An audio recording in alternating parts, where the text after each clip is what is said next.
जी शंभू।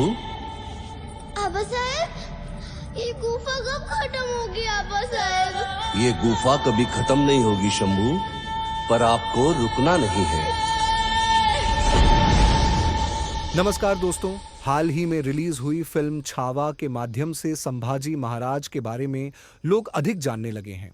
लेकिन क्या आप उनके पिता छत्रपति शिवाजी महाराज के बारे में जानते हैं? आइए, उनके जीवन पर एक नजर डालते हैं।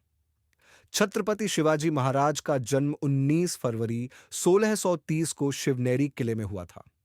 उनकी माता जीजाबाई ने उन्हें रामायण, महाभारत और अन्य धार्मिक ग्रंथों की कहानियां सुनाकर एक स्वतंत्र और न्यायपूर्ण राज्य का सपना दिखाया।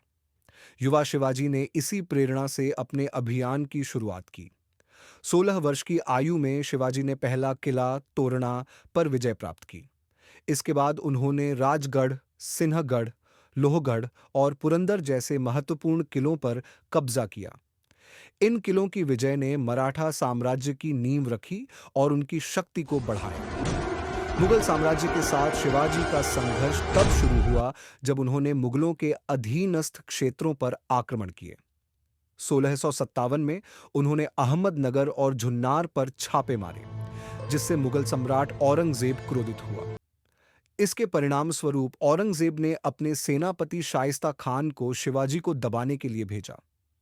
शाइस्ता खान पुणे में स्थित हुआ, लेकिन 1663 में शिवाजी ने एक साहसिक रात्रि आक्रमण में शाइस्ता खान पर हमला किया, जिसमें खान घायल हुआ और उसे दक्कन छोड़ना पड़ा। इसके बाद 1664 में शिवाजी ने मुगल साम्राज्य के समृद्ध शहर सूरत पर आक्रमण किया और वहां से भारी धनराशि प्राप्त की।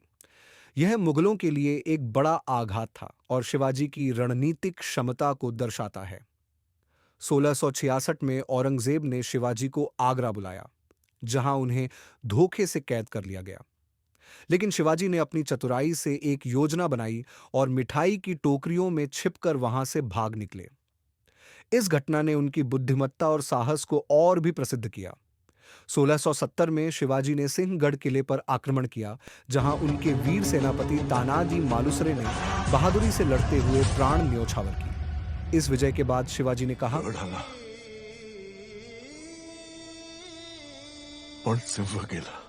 किला तो आया लेकिन सिंह चला गया।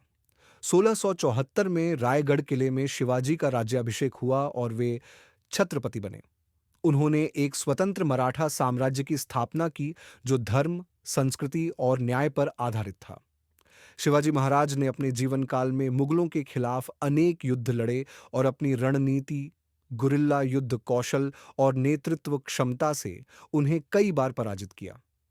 उनका जीवन हमें सिखाता है कि स्वतंत्रता और न्याय के लिए संघर्ष करना प्रत्येक व्यक्ति का धर्म है।